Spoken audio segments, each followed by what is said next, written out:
Hello friends.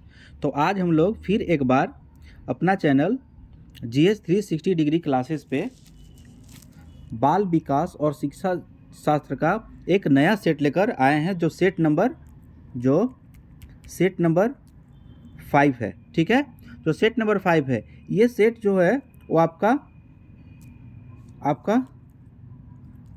CTET, JTET and KVS केंद्रीय विद्यालय school के लिए ये बहुत ही इम्पोर्टेंट है। ठीक है ना। और यहाँ से देख रहे हैं हम लोग कि ज़्यादा से ज़्यादा मार्क्स मिलते हैं। जैसे कि आप लोग को GS के लिए पढ़ने के लिए बहुत सारे बुक्स मिल जाएंगे और वहाँ पे आप NCERT पढ़ के भी काम चला लेंगे। लेकिन ये बाल विकास और शिक्षा शास्त्र का ये ऐसा टॉपिक है जो बहुत ही कम, जो बाज़ार में जो मटेरियल जो मिलते हैं वो बहुत ही कम मिलते हैं। ठीक है, तो उन्हीं में से कुछ मटेरियल्स को उठा के डिस्कशन कराया जा रहा है ताकि आप लोग को ज़्यादा एग्ज़ाम के समय में ज़्यादा परेशानी ना हो सके। और उस परेशानी से बचने के लिए हम लोग लगातार इसको सेट के फॉर्म में कर रहे हैं। और बहुत ही जल्द इस चैनल पे जो बाल विकास और शिक्षा शास्त्र यानी कि CDP से जो भी रिलेटेड कंटेंट होते हैं, जितने भी थ्योरी होते हैं, ठीक है, ये हमारे चैनल पे आपको बहुत ही जल्द अवेलेबल देखने को मिलेगा। ठीक है, तो चलिए हम लोग जल्दी से सेट नंबर 5 को करते हैं। उसमें क्या बोल रहा है कि पियाजे के अनुसार संज्ञानात्मक बल विकास कितनी अवस्थाएं होती हैं। ठीक है, यानी कि संज्ञानात्मक बल का विकास में कितनी अवस्थाएं होती है। तो देखिए इसमें 4 अवस्थाएं होती हैं आपकी। ठीक है ना, यानी पियाजे के अनुसार 4 अवस्थाएं हैं। बहुत सारे सेट में ये 3 अवस्थाएं देखने को मिलता है, लेकिन पियाजे का जो सिद्धांत दिया गया है उसमें 4 अवस्थाओं का जिक्र किया गया है। ठीक है, देखिए हम लोग जल्दी से जल्दी इस सेट को पूरा करते हैं। इससे क्या होगा कि आप लोगों का समय भी बचेगा और रिवीजन भी एग्ज़ाम के समय में फास्टली हो सकता है। ठीक है,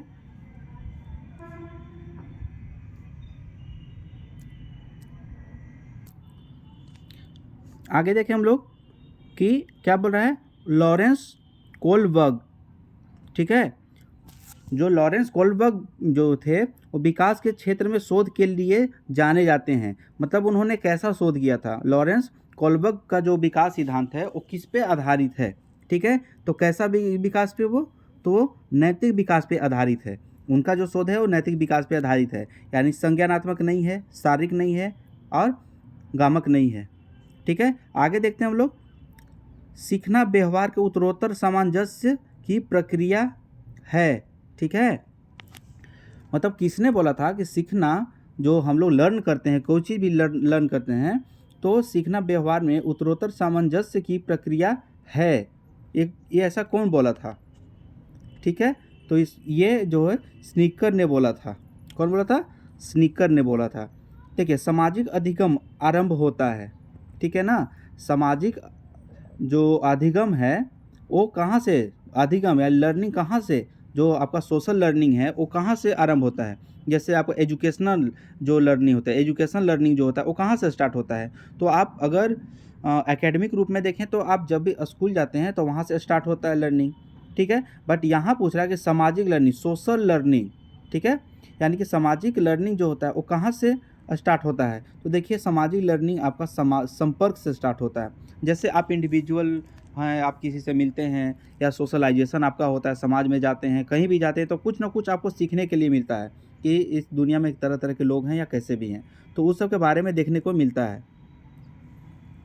ठीक है, आगे देखें क्या बोल रहा है कि समाजार्थिक मुद्दों से जूझ रहे उन बच्चों को जिनकी प्रतिभा प्रभावित हो सकती है।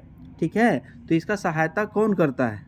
ठीक है ना, जो सामाजिक मुद्दों से जूझ रहे बच्चों को जिनकी प्रतिभा प्रभावित हो सकती है, उसको कौन सा मतलब कि सहायता करेगा। ठीक है ना, जैसे मान के चलिए कि आप समाज में रहते हैं, आप अपने ऊपर उदाहरण लें कि जब भी आप जैसे ऐसा क्वेश्चन को डील करें तो उसको अपने आप में सहानुभूति लें, अनुभूति करें उसमें। ठीक है ना, देखिए सहानुभूति में होता है और अनुभूति में भी डिफरेंस होता है। सहानुभूति जो आप ऐसा सोच सकते हैं कि हाँ कोई ऐसा कर सकता है, मतलब किसी पे ऐसा बीत सकता है, लेकिन अनुभूति में होता है कि जो भी घटना होता है वो अपने ऊपर लेकर सोचा जाता है।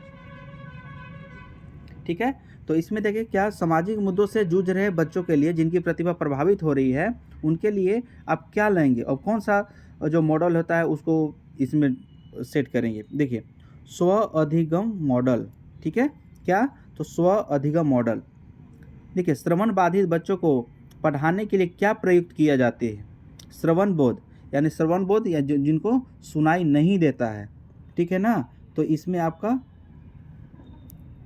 यंत्र का प्रयोग, श्रवण बोध मतलब क्या, या आप इसको सांकेतिक भी बोल सकते हैं, ठीक है, यानी कि यंत्र, यानी आप कान का जो भी मशीन होता है उसे आप लगा के उन लोगों को पढ़ा सकते हैं, ठीक है। यह सांकेतिक भाषा, जो सुनने में असमर्थ होते हैं उनको आप मतलब कि सांकेतिक भाषा। तो यहाँ पे देखिए दोनों आंसर आपको मिलता जुलता है, लेकिन ज़्यादा उपयुक्त आंसर आपका आंसर थर्ड है। देखिए आगे क्या बोल रहा है, हार्वर्ड गार्नर, ठीक है, हार्वर्ड गार्नर द्वारा निम्नलिखित में से एक को छोड़कर बाकी सभी बुद्धि के प्रकार बताए गए हैं, ठीक है ना, किनके द्वारा, हार्वर्ड गार्नर के द्वारा, मतलब कि ऐसा बुद्धि के कौन सा प्रकार बताया गया है, तो इस पे क्वेश्चन पूछा है, ठीक है, हार्वर्ड गार्नर,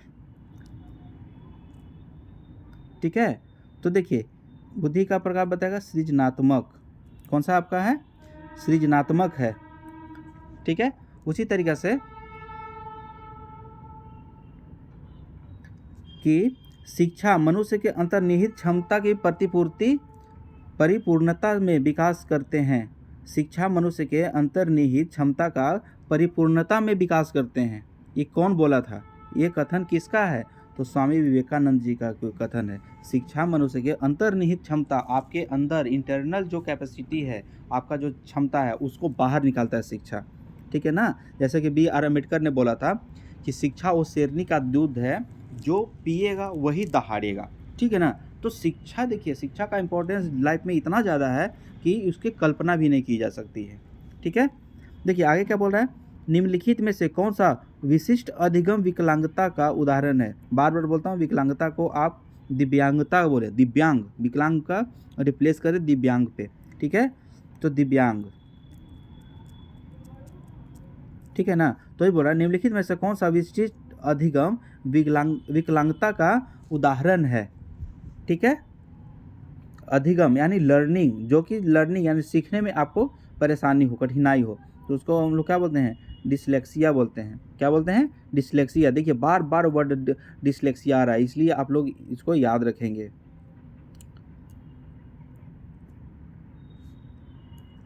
देखिए आगे का क्वेश्चन क्या बोल रहा है आपका कि देखिए निम्नलिखित में से सृजन, ठीक है, सृजनशीलता यानी कि क्रिएटिविटी का प्रमुख तत्व क्या नहीं है, क्या नहीं है, ठीक है। देखिए इसमें मौलिकता होनी चाहिए, यानी कि आपकी मौलिकता उसमें प्रवाहित होना चाहिए, आपका अनुशासन, एक पल के लिए इसको छोड़ते हैं, धारा प्रवाहिता होनी चाहिए उसमें, या लचीलापन होना चाहिए। बताइए इन चारों में से क्या होगा, ठीक है ना।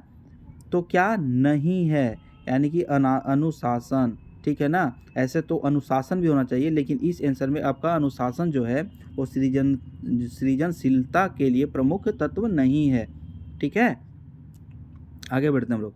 निम्नलिखित में से सभी संश्लेषण के उदाहरण हैं, सभी जो अब 4 ऑप्शन दिया हुआ है इसमें सभी संश्लेषण के उदाहरण है, लेकिन एक इसमें नहीं है, वो एक नहीं है इसमें, आप उसको ढूंढना है, ठीक है। देखिए निबंध लिखना, ठीक है, संश्लेषण का उदाहरण है, भाषण देना है, प्रमेय सिद्ध करना, ये भी है, इसमें चित्र रंगना, ठीक है, चित्र रंगना ये संश्लेषण नहीं, ये आपका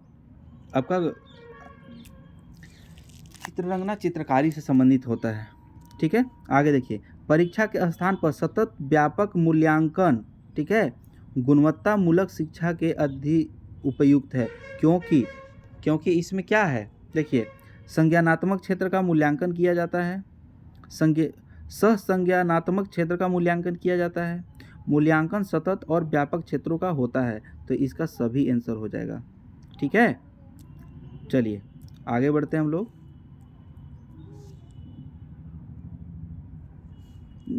देखिए क्या बोल रहा है यहाँ पे कि सीखने का क्लासिकल कंडीशनिंग सिद्धांत प्रतिपादित किया था, ठीक ना। क्लासिकल कंडीशनिंग सिद्धांत कौन प्रतिपादित किया था, ठीक है।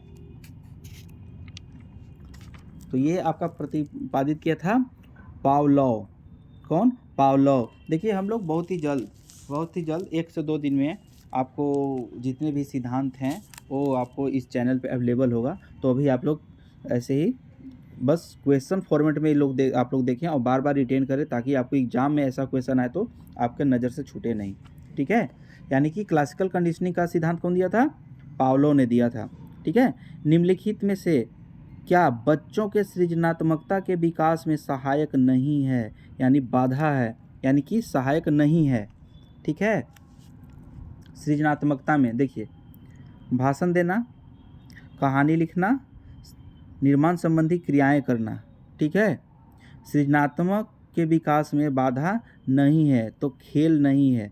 ठीक है, चलिए आगे बढ़ते हम लोग। मूल्यांकन का उद्देश्य बच्चों को उत्तीर्ण अनुत्तीर्ण घोषित करता है। ठीक है, बच्चा क्या सीखा है जानना। ठीक है, बच्चों के सीखने में आई कठिनाइयों को जानना, तो इसका सभी आंसर होगा। ठीक है ना, क्योंकि मूल्यांकन आप किस चीज़ का जानते हैं, यानी कि उत्तीर्ण होता है, अनुत्तीर्ण होता है, घोषित होता है। बच्चा क्या सीखा वो जानना, बच्चों के सीखने में आई कठिनाइयों को जानना, यानी कि सभी रूप में इसको देखते हैं। ठीक है, आगे देखते हैं हम लोग। कौन सा सीखना अस्थाई होता है? कौन सा सीखना अस्थाई होता है? ठीक है, रट कर सीखेंगे अस्थाई होगा, आज रटेंगे कल भूल जाएंगे। सुनकर, आज बहुत सारा बात आप सुनते हैं, लेकिन क्या आपको सारी बातों को याद कर सकते हैं? नहीं कर सकते हैं। इसीलिए या देखकर आप किसी चीज़ को आज दिन भर में आप बहुत कुछ देखते होंगे, क्या सब कुछ याद होता है? नहीं, यानी कि समझकर, आप अगर समझकर पढ़ते हैं, समझकर किसी मैटर पे डिसीजन लेते हैं, तो वो आपको हमेशा याद रहेगा। ठीक है, आगे देखते हैं हम लोग। देखिए, एक 13 वर्षीय बालक बात बात में अपने बड़ों से झगड़ा करने लगता है और हमेशा स्वयं को सही साबित करने की कोशिश करता है। ठीक है ना, वह विकास की किस अवस्था में है? ठीक है ना, ये 13 वर्षीय है। देखिए बस वर्ष से आप लोग पकड़ें। देखिए किशोरावस्था, शैशवावस्था, बाल्यावस्था क्या होता है, उसके ऊपर भी एक वीडियो इसमें बनाया जाएगा। ठीक है, तो देखिए 13 वर्षीय एक बालक है, वो बात बात में अपने बड़ों से झगड़ा करने लगता है और हमेशा स्वयं को सही साबित करने की कोशिश करता है। ठीक है ना, तो यह विकास की किस अवस्था में है? वो बच्चा विकास के किस अवस्था में है? तो बस 13 साल, यानी किशोरावस्था हो गया आंसर आपका। कौन हो जाएगा? किशोरावस्था। ठीक है, देखिए एक बच्ची को उसके पिता चहल कदमी करा रहे थे। ठीक है, बच्ची जानती थी कि चिड़िया जैसी चीज़ें होती हैं, परंतु उसने कभी पतंग को नहीं देखा था। पतंग को देखकर उसने कहा, चिड़िया को तो देखो। उसके पिता ने कहा, यह पतंग है। यह किसका उदाहरण है?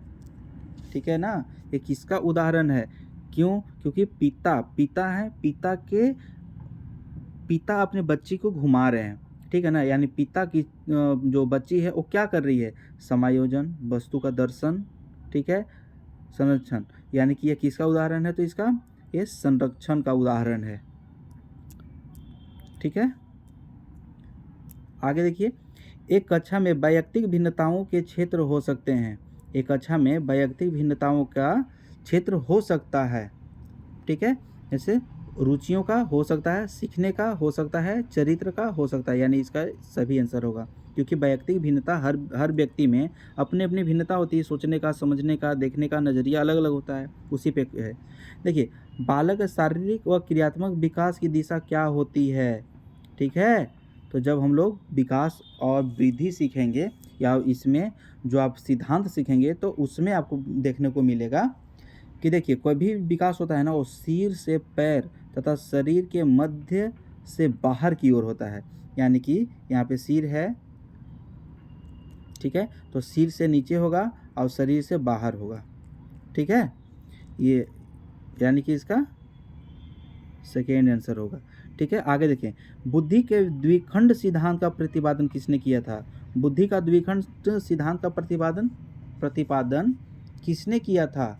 ठीक है, तो स्पीयरमैन ने किया था इसका उद्घाटन। ठीक है, यानी प्रतिपादन कौन किया था? आपका स्पीयरमैन ने किया था। बिग व हंट अनुसार की विशेषताओं को सर्वोत्तम रूप से व्यक्त करने वाला एक शब्द है परिवर्तन। ठीक है, परिवर्तन शारीरिक, सामाजिक और मनोवैज्ञानिक होता है। ये कब होता है? तो ये आप देखेंगे किशोरावस्था में होता है। ठीक है, परिवर्तन कब होता है? किशोरावस्था, यानी इसका आंसर थर्ड होगा आपका आंसर। ठीक है, आगे हम लोग देखते हैं।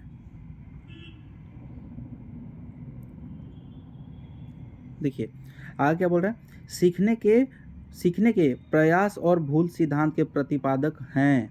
ठीक है, यानी सीखने के प्रयास और भूल सिद्धांत के प्रतिपादक कौन है? थॉर्नडाइक हैं। कौन है? थॉर्नडाइक।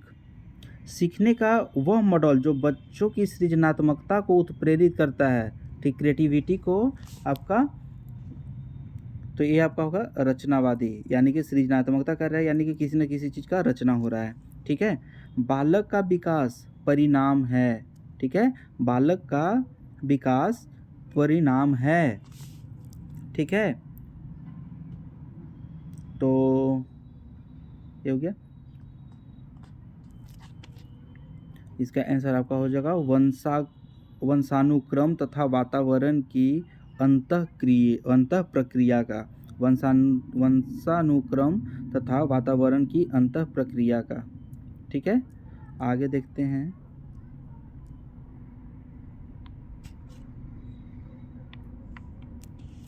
देखिए आगे पूछ रहा है क्या, जन्म के समय लगी चोट व भ्रूण क्षति की वजह से आई मानसिक मंदता क्या कहलाती है?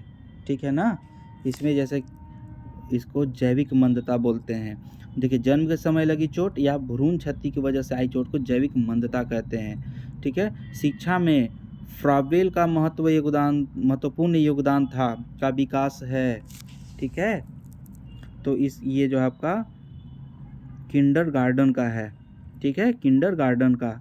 ठीक है, एक बालक जिसकी उपलब्धि 105 है उसे वर्गीकृत किया जाएगा। ठीक है, तो इसको हम लोग सामान्य बुद्धि में, यानी 105 जिसका IQ है उसको सामान्य बुद्धि बोलते हैं। सामान्य इंटेलिजेंट के अंतर्गत वो आता है, जिसको हम लोग एवरेज बोलते हैं। ठीक है, आगे क्या बोल रहा है, देखिए, पियाजे के अनुसार बच्चा अमूर्त स्तर पर चिंतन, बौद्धिक क्रियाएं और समस्या समाधान की अवस्थाओं किस अवस्था में करने लगता है? ठीक है, किस अवस्था में करने लगता है? तो पियाजे के अनुसार कब, कौन सा अवस्था है वो उसका? देखिए, औपचारिक संक्रियात्मक अवस्था 11 से 16 वर्ष। ठीक है, कितना? 11 से 16 वर्ष। ठीक है, तो इस तरीक़े से फ्रेंड हम लोग आज 30 क्वेश्चन किए। थोड़ा शोरगुल आज हो रहा था, तो लेकिन आप लोग उसको कंसीडर करें थोड़ा, और जल्दी ही ऐसा आपको प्रैक्टिस सेट, और साथ साथ अब फिजिकल फॉर्म में बाय बोर्ड, यानी कि बोर्ड पे आपको हर, मतलब कि बाल विकास और शिक्षा शास्त्र के हर एक टॉपिक को डिस्कस कराया जाएगा, जो आप लोग के एग्ज़ाम में बहुत ही बेनिफिशियल होगा। चलिए, तब तक के लिए धन्यवाद। अगला वीडियो में हम लोग फिर से मिलते हैं, तब तक के लिए बहुत बहुत धन्यवाद। Thank you.